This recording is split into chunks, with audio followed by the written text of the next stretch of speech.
Kemudian antara yang kebebasan kelima yang dituntut oleh Gabungan Merdeka Rakyat adalah kebebasan akademik dan kesihatan.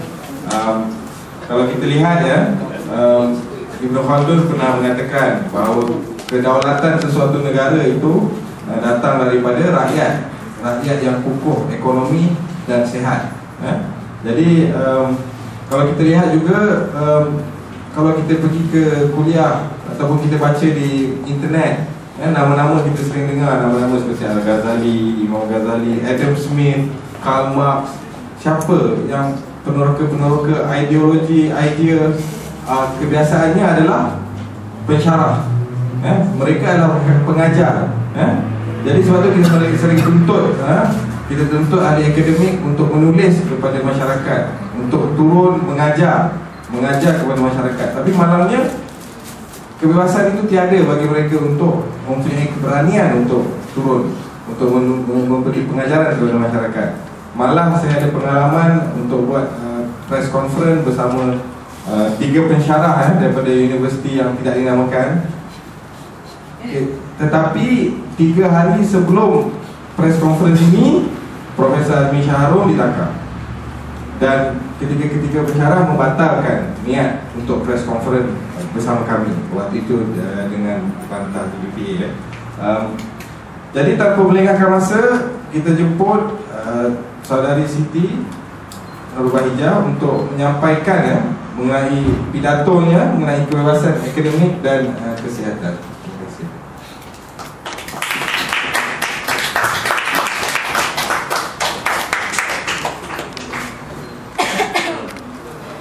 Bismillah, Alhamdulillah. Assalamualaikum dan salam sejahtera.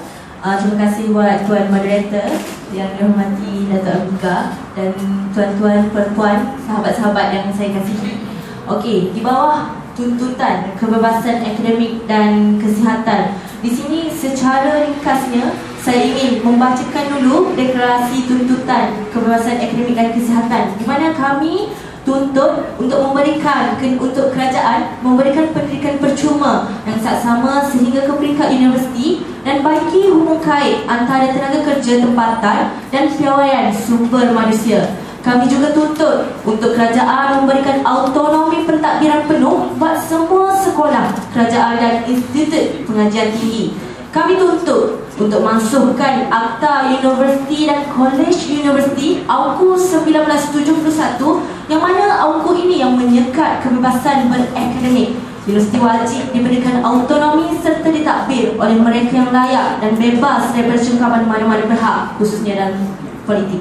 Okey, seterusnya kami tuntut untuk martabatkan universiti sebagai tempat pencarian penyelesaian atas masalah dan krisis negara. Kami tuntut untuk memperkasakan bahasa kebangsaan sebagai bahasa ilmu dan mewujudkan budaya akademik di mana hujah dibalas hujah, bukan akademik, bukan penjara semata-mata. Okey, seterusnya terakhir kami tuntut untuk menyediakan kemudahan kesihatan percuma baik kepada semua lapisan warga, khususnya rakyat Malaysia.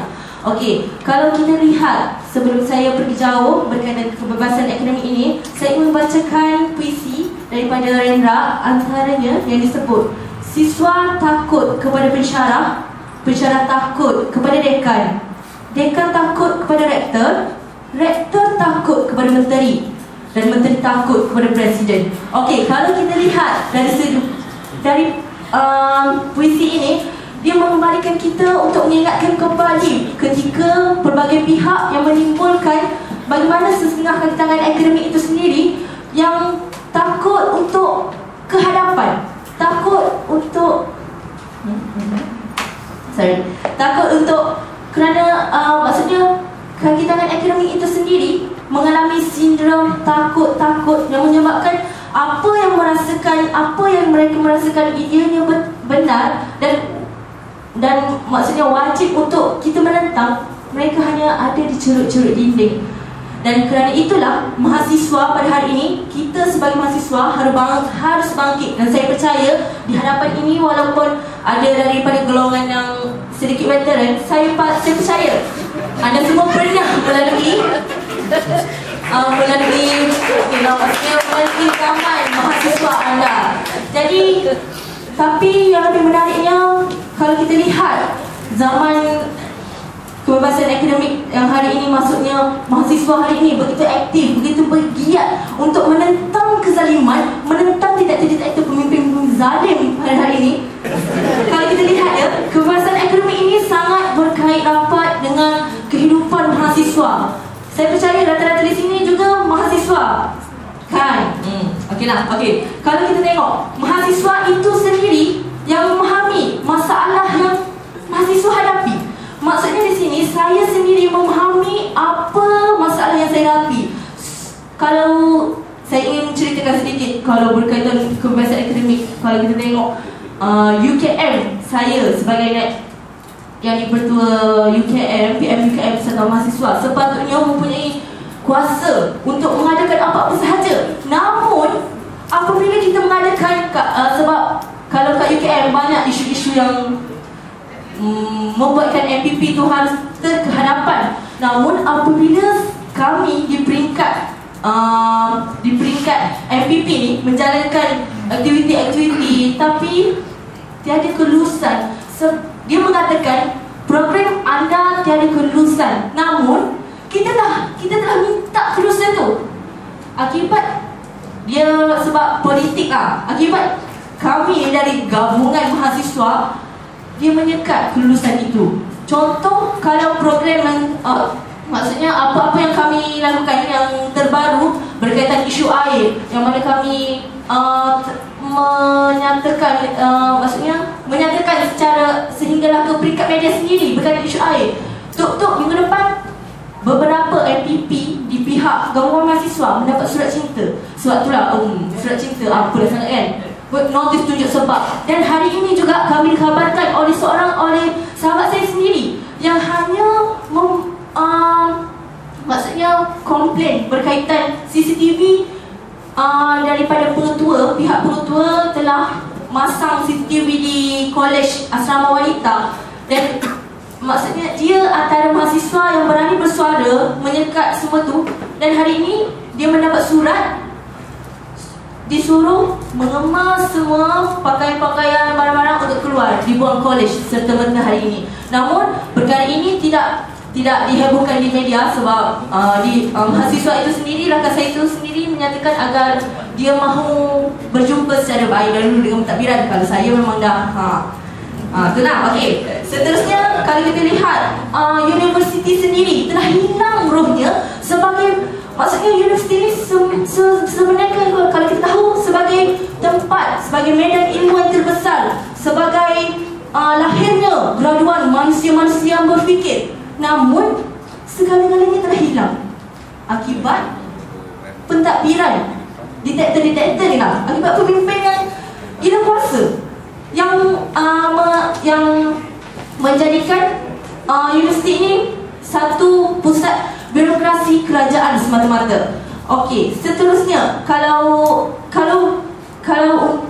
saya ingin berkongsi, iaitu universiti ini juga sepatutnya melahirkan intelektual yang membawa kepada perubahan sosial, perubahan masyarakat, perubahan negara, yang peka terhadap masalah rakyat, yang peka terhadap masalah negara, dan sekaligus dapat memperjuangkan nasib rakyat. Tapi segala-galanya hari ini universiti telah hilang. Kerana apa? Kerana kalau kita lihat fokus pada program-program yang dianjurkan, hanya pada program diorang. Maksudnya kalau kita tengok kerajaan sendiri, program-program yang dianjurkan heboh besar-besar, bajet yang datangnya tudung merah, tudung pink, bukan dari pihak. Maksudnya apa yang mereka perjuangkan sebenarnya?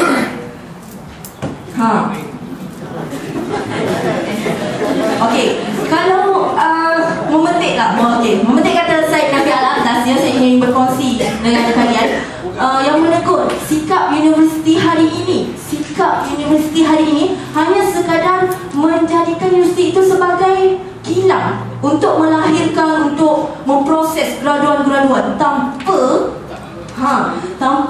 mengetahui, tanpa meletakkan kualiti yang terbaik. Graduan macam mana kau nak hasilkan? Just jadikan universiti itu sebagai kilang dan okey, keluar. Dan sesiapa yang berpihak kepada kerajaan, dia pastinya memang dapat tempat di peringkat pentadbiran. Khususnya kalau kita tengok memang fokus pada, kalau berpihak pada pentadbiran, senang je nak dapat kerja, masuk je terus. Maksudnya kalau dari konteks universiti sendirilah. Okey. Okey, seterusnya akhir pidato saya memetik kata-kata daripada Tariq Ramadan yang mengatakan, Tariq Ramadan, izinkan saya berdiri.